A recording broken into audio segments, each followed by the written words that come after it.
लंबे इंतजार के बाद छावा के मेकर्स ने सोमवार को आखिरकार फिल्म के टीजर से पर्दा उठा ही दिया। मराठा शासक छत्रपति संभाजी महाराज के चरित्र पर बनी इस फिल्म में विकी कौशल और रश्मिका मंदाना मुख्य भूमिकाओं में नजर आएंगे।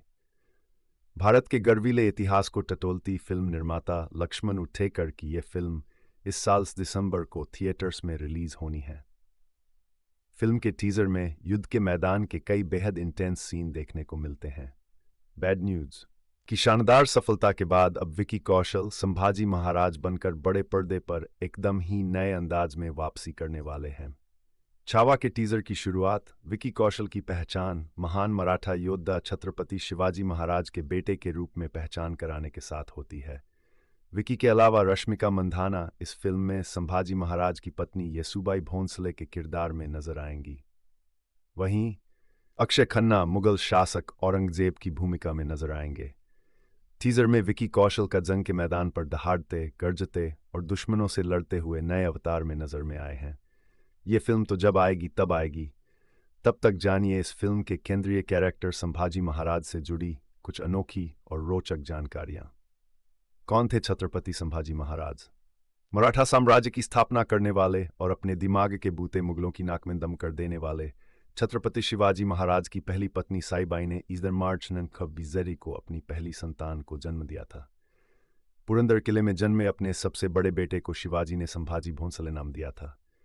संभाजी की मां का निधन तभी हो गया था जब उनकी उम्र सिर्फ 2 साल की थी। इसके बाद उनका पालन पोषण उनकी दादी मां जीजाबाई ने किया था। 9 साल की उम्र में उन्हें राजनीतिक बंधक के रूप में आमेर के राजा जय सिंह के साथ रहने के लिए भेज दिया गया था। यह कदम इसलिए उठाया गया था ताकि पुरंदर की संधि का पालन सुनिश्चित हो सके। इस संधि पर शिवाजी ने मुगलों के साथ नंजून जी के स्टीमाइन को हस्ताक्षर किए। इसी संधि के परिणाम स्वरूप संभाजी मुगल मनसबदार बन गए थे। संभाजी अपने पिता शिवाजी के साथ 2 मई 1666 को आगरा में मुगल बादशाह औरंगजेब के दरबार में पहुंचे थे। यहाँ औरंगजेब ने दोनों को नजरबंद करवा दिया, लेकिन 20 जुलाई 1666 को दोनों वहां से भाग निकलने में कामयाब रहे थे। हालांकि साल 6 से के बीच दोनों पक्षों के संबंध ठीक ठाक रहे। साल से साल और 1622 के बीच औरंगजेब ने शुरुआत में शिवाजी को मिली राजा की उपाधि को मान्यता देने से मना कर दिया था, लेकिन औरंगाबाद के वॉइसरॉय और अपने ही बेटे प्रिंस मुअज्जम के दबाव में औरंगजेब के न चाहते हुए भी शिवाजी को राजा की उपाधि और संभाजी को फिर से मुगल मनसबदार की रैंक मिल गई थी। नवंबर 7 को संभाजी प्रिंस मुअज्जम से मिलने औरंगाबाद पहुंचे थे। यहां उन्हें राजस्व कलेक्शन के नाम पर बरार में जमीन के अधिकार दे दिए गए थे। पिता ने करवा दिया था किले में कैद। कुछ समय रुकने के बाद संभाजी राजगढ़ लौट गए, जबकि उनके प्रतिनिधि मराठा अधिकारी औरंगाबाद में ही अपना ठिकाना बनाए रहे। इस दौरान संभाजी के नेतृत्व में मराठाओं ने मुगलों के साथ मिलकर पुर की सल्तनत के खिलाफ लड़ाई लड़ी थी। संभाजी की शादी जिवुबाई के साथ हुई थी और मराठा परंपरा के अनुसार शादी के बाद उनका नाम येसुबाई कर दिया गया। बता दें कि राजा सिंह के साथ रहते हुए संभाजी ने तलवारबाजी, तीरंदाजी, घुड़सवारी जैसी कलाएं सीखीं। इसके अलावा उन्हें भाषाओं का भी ज्ञान था।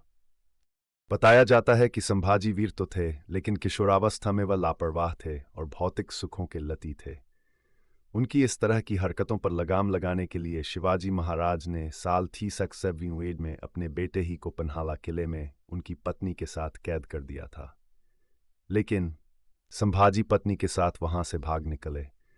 यहां से निकलकर दिसंबर 1667 में वह प्रिंस मुअज्जम के डिप्टी दिलेर खान के पास गए। यहां उन्होंने करीब 1 साल का वक्त गुजारा।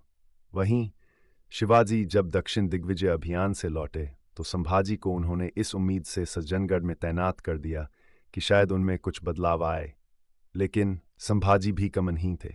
दिलेर खान के साथ उनका संपर्क स्थापित हो गया था। दिलेर खान तब दक्षिण में मुगलों के मामलों का एकमात्र इंचार्ज बन चुका था।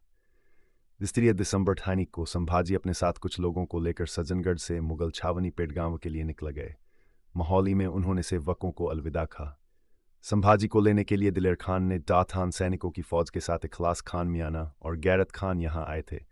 साजिशों के बीच यूं बन गए से संभाजी कुरकुंभ चले गए। हाँ, दिलेर खान खास तौर पर उन्हीं के लिए पहुंचा था, लेकिन यहां उन्हें तब दक्कन के मुगल वॉइसरॉय बन चुके दिलेर खान की ओर से रची गई एक साजिश के बारे में पता चला। दिलेर खान उन्हें गिरफ्तार कर दिल्ली भेजना चाहता था। इसकी भनक पड़ते ही संभाजी अपने घर की ओर रवाना हो गए। वापस लौटने पर उन्हें पन्हाला किले में कैद कर लिया गया।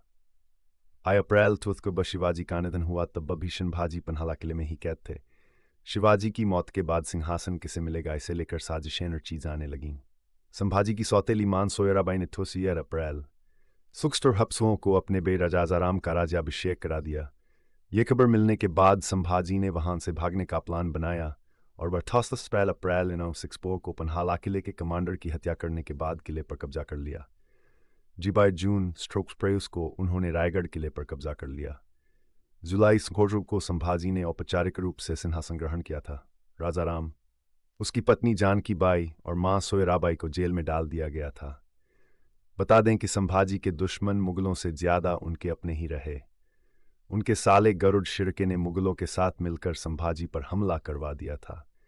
तब संभाजी के साथ सिर्फ दूसरे लोग थे और जिस रास्ते पर वह थे उसका पता अब सिर्फ मराठाओं को ही था। लेकिन शिर्के की गद्दारी संभाजी के साहस पर भारी पड़ गई। उन्हें बंदी बना हत्या कर दी थी कहा जाता है और हजब ने संभाजी के आगे बचने के लिए इस्लाम अपनाने का विकल्प रखा था। लेकिन संभाजी को अपनी जान, अपने धर्म और अपने आत्मसम्मान से ज्यादा प्यारी नहीं थी। कठोर यातनाएं सहने के बाद भी संभाजी ने इस्लाम नहीं अपनाया था। सैकड़ों जंग लड़ी और सब में विजय साल की उम्र में अपना पहलनेबाजी अपने अपने दिव्य जीवन जंग के मैदान में कभी नहीं हारे। छत्रपति महाराज के तौर पर साल के शासन के दौरान उन्होंने मुगलों और पुर्तगालियों के साथ अनजाने कितनी बार लड़ाइयां लड़ी, लेकिन एक भी जंग नहीं हारी। संभाजी के पराक्रम का इतना खौफ था कि औरंगजेब ने यह कसम खा ली थी कि जब तक उन्हें पकड़ नहीं लिया जाएगा तब तक वह अपना खिमोश ताज सिर पर नहीं रखेगा। संभाजी के डर से छुटकारा पाने के लिए मुगलों को साजिश ही रचनी पड़ी और धोखे से उन्हें पकड़ा गया था। संभाजी जब तक जीवित रहे उन्होंने औरंगजेब का पूरा भारत फतेह करने का सपना पूरा नहीं होने दिया। कहते हैं कि संभाजी की हत्या